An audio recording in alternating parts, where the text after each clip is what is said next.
साईं ही जेको अॼु तव्हांजे मेज़बानीअ में म्यूज़िक टीचर जे भर्तियुनि ख़िलाफ़ एहतजाज कयो पियो वञे, उन में तव्हांजो छा मौक़ुफ़ आहे ऐं अव्हां कीअं पिया सम्झो त हिन जे लाइ छा थियणु खपे?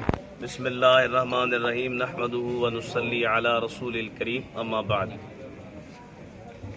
तंज़ीमात आले सुन्नत जेके बि आले सुन्नत व जमात जो तंज़ीमूं आहिनि, उन्हनि तंज़ीमुनि मां असांजे इलाइक़े शाहपुर जानिया ज़िला नवाबशाह मोरो मोहतरमुल मक़ाम जनाब अल्लामा सैयद राशिद हुसैन शाह, सैयद निज़ामुद्दीन शाह, चीफ ऑर्गेनाइज़र जमात अहले सुन्नत, मोहतरमुल मक़ाम साईं बदरुद्दीन मेमन ताज मस्जिद मोरो, हज़रत क़िबला हाफ़िज़ सैयद शहज़ादो शाह साहब, मौलाना आशिक़ हुसैन तहरीक लब्बैक पाकिस्तान नवाबशाह, मौलाना क़ुरबान अली कासमी ऐं ॿिया काफ़ी उलमा ऐं मशाइख़ उन्हनि जी क़यादत में हिन फ़क़ीर जी मेज़बानीअ में जामिया मुहम्मदिया शाहपुर जानिया में अॼोको ही प्रोग्राम ऐं पुरअमन एहतजाज जंहिं मक़सद लाइ रखियो वियो आहे उहो इहो आहे त हिन दौर जे अंदरि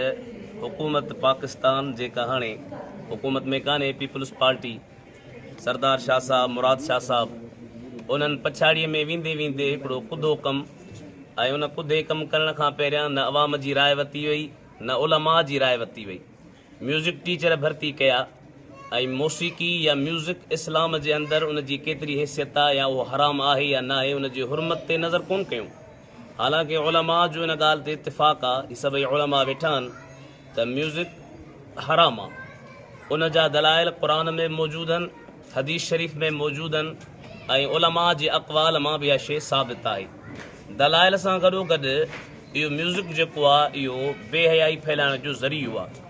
असांजे इस्लाम जे उसूल में हिकिड़ो उसूल आहे सद्दे ज़राए। सद्दे ज़राए जो मतिलबु इहो हूंदो आहे त जेका शइ गुनाह जो ज़रियो बणिजे उन जो बि सद कयो वञे।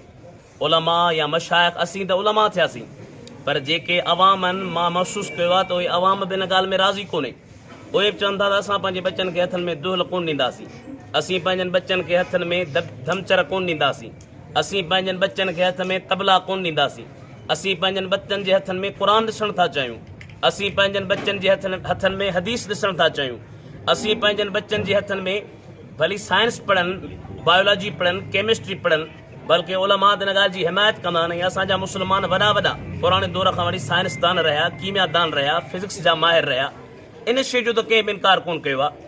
हुकूमत जो इहो कुदो कमु बिल्कुलु इन जी सिर्फ़ु असीं शाहपुर जानिया मोरो नवाबशाह वारा मज़म्मत कोन था कयूं, बल्कि पूरी दुनिया जा, पाकिस्तान जा, सिंध जा हर हिकु गयूर मुसलमान, हर हिकु गयूर सुन्नी, हर हिकु गयूर गैरतमंद सिंधी उहो कॾहिं बर्दाश्त न कंदो जो उन जी न्याणी वेठी हुजे ऐं उन जे साम्हूं मास्तर वेही तबला वॼाए, मास्तर वेही दुहल वॼाए, मास्तर वेही म्यूज़िक वॼाए। तव्हां इंसाफ़ जो फ़ैसिलो कयो त जेकॾहिं दुहल वॼंदो त छा न्याणियुनि जे ऐं म्यूज़िक टीचर जे विच में बेहया जो दरवाज़ो न खुलंदो? इन सिलसिले में हीअ प्रेस कॉन्फ्रेंस ऐं हीअ पुरअमन एहतजाज शाहपुर जहानिया में जामिया मुहम्मदिया में हिननि उलमा अहले सुन्नत ऐं मशाइख़ जी क़यादत में हिन फ़क़ीर जी मेज़बानी में रखियो वियो आहे। इहो ई असांजो मक़सदु आहे, ऐं मुतालबो आहे हुकूमत खां। असां मुतालबो था कयूं, ईअं न सम्झनि त हीअ मुला आहिनि, ॿ टे ॾींहं ॻाल्हियूं कंदा बसि ख़तमु।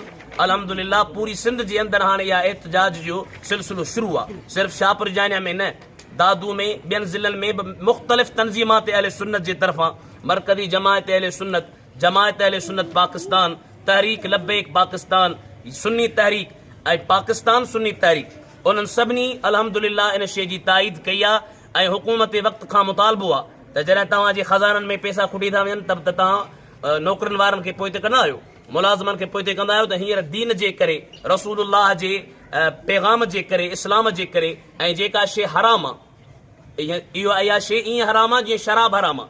उहो सुभाणे शराब जा गता खोलिया वेंदा, हू चवंदा बसि असांखे केरु चवण वारो कुझु केरु कोन्हे को, शराब जा गता खोलियो, भंग हलायो, चर्स हलायो, आफ़ीम हलायो। उलमा जो फ़र्ज़ु आहे, असां पंहिंजो फ़र्ज़ु अदा कयो, असांजे मथां सिर्फ़ु पहुचाइणा। असीं हुकूमत खां मुतालबो था कयूं इन म्यूज़िक टीचरनि खे ख़तमु कयो वञे, बल्कि इन्हनि जी जॻह ते बहितर अमल इहो आहे, क़ुरान करीम जा हाफ़िज़ रखो, आलम रखो, उहे दीन सेखारीनि, इस्लाम सेखारीनि, हदीस सेखारीनि। तव्हांखे दीन मां कहिड़ी तकलीफ़ पहुती आहे? दीन जे करे तव्हांखे मुल्क मिलियो, दीन जे करे तव्हांखे इज़त मिली। पर सरदार शाह ऐं मुराद शाह त सैयद आहिनि, जंहिं नाने जो इहो औलाद आहिनि उन्हनि खे त कुझु थियणु खपे। असां हिन ॻाल्हि जी भरपूर मज़म्मत कयूं था, मां सिर्फ़ु न बल्कि सभई आले सुन्नत व जमात वारा मज़म्मत कयूं था ऐं सभई चऊं था त इहो मौसीक़ी नामंज़ूर आहे, इहो म्यूज़िक टीचर नामंज़ूर आहे, असांखे क़तन मंज़ूर कोन्हे।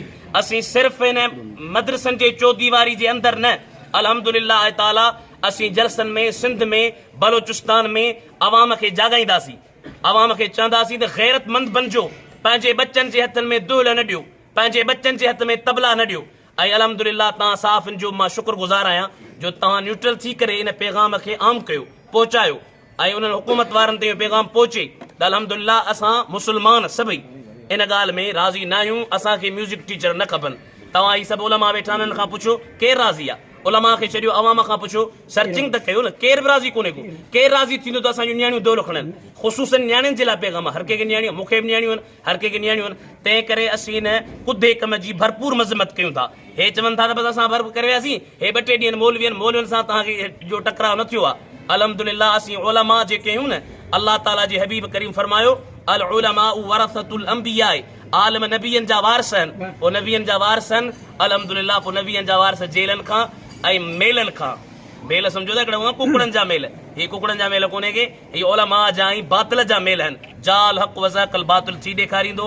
अल्लाह ताला असांजी कोशिशि क़बूल करे। प्रेस कॉन्फ्रेंस थी आहे, उन खां बाद में असीं हाईवे ते वञी ऐं पुरअमन एहतजाज कंदासीं। सिर्फ़ु अॼु न, वरी मौक़ो मिलियो, मां मुख़्तलिफ़ शहरनि में उलमा खे ॾिसां पियो, हे तयारियूं कनि पिया, एहतजाज जो सिलसिलो हलंदो ऐं इहे शयूं ख़तमु कयूं वञनि। मौसीक़ी जी हुरमत ते उलमा जो इत्तिफ़ाक़ आहे, इहा शइ सुठी कोन्हे, म्यूज़िक टीचर ख़तमु कया वञनि। ऐं असीं हिन दौर जे अंदरि तव्हां ॾिठो त साफ़ ई जान मोहम्मद महर उनजो क़त्लु थियो आहे, असीं उनजी भरपूर मज़म्मत कयूं था। जेकॾहिं को माण्हू सुठो आहे ऐं उहो अवाम ताईं सुठियूं ॻाल्हियूं पहुचाए थो, उनखे क़त्लु कयो थो वञे त केरु पुछण वारो कोन्हे को, असीं उनजी मज़म्मत कयूं था। न्याणी नंढड़ी फातिमा उहा राणीपुर में पीरनि जी हवेलीअ में मरी वई आहे, उनखे क़त्लु कयो वियो आहे, छा आहे हक़ाइक़ अञा ज़ाहिर कोन थिया आहिनि। असीं हुकूमत खां मुतालबो कयूं था तहक़ीक़ करे, तफ़्तीश करे, के कंहिंसां नाहक़ न थिए, तहक़ीक़ो तफ़्तीश करे ऐं जेके ज़ालिम आहिनि उन्हनि खे सज़ा ॾिनी वञे। अहले सुन्नत व जमात जे तंज़ीमातुनि हमेशह जीअं इस्लाम जे ख़िलाफ़ थींदड़नि ॻाल्हियुनि जी मज़म्मत कई आहे, तीअं उन्हनि शयुनि जी मज़म्मत कई आहे जेके शयूं भली जेतोणीकि असां सां तालुक़ु रखनि। घणा माण्हू हाणे एतिराज़ पिया कनि त बाबा ॾिसो तव्हांजे पीरनि जूं हवेलियूं, उन्हनि में असांजे पीरनि जूं हवेलियूं, असीं उन्हनि सां मुलविस आहियूं छा? असांजो त उन्हनि सां जेकॾहिं ग़लति कमु कंदो असीं पंहिंजे बचनि सां मुलविस न थींदासीं। अल्लाह तबारक व ताला असांखे इन कम ते इस्तिक़ामत नसीब कंदो। हे सभु उलमा वेठा आहिनि, हे सभई उलमा चवनि था, तंज़ीमात अहले सुन्नत सभई इन ॻाल्हि जी भरपूर मज़म्मत कयूं था। असांखे मौसीक़ी नामंज़ूर आहे, म्यूज़िक नामंज़ूर आहे, म्यूज़िक टीचर नामंज़ूर आहे। असांखे मंज़ूर आहे त क़ुरान मंज़ूर आहे, असांखे मंज़ूर आहे त हदीस नबवी मंज़ूर आहे, असांखे मंज़ूर आहे त किताबुल्लाह जो दस्तूर मंज़ूर आहे ऐं इंशाअल्लाह ताला दस्तूर अची ॾेखारींदो।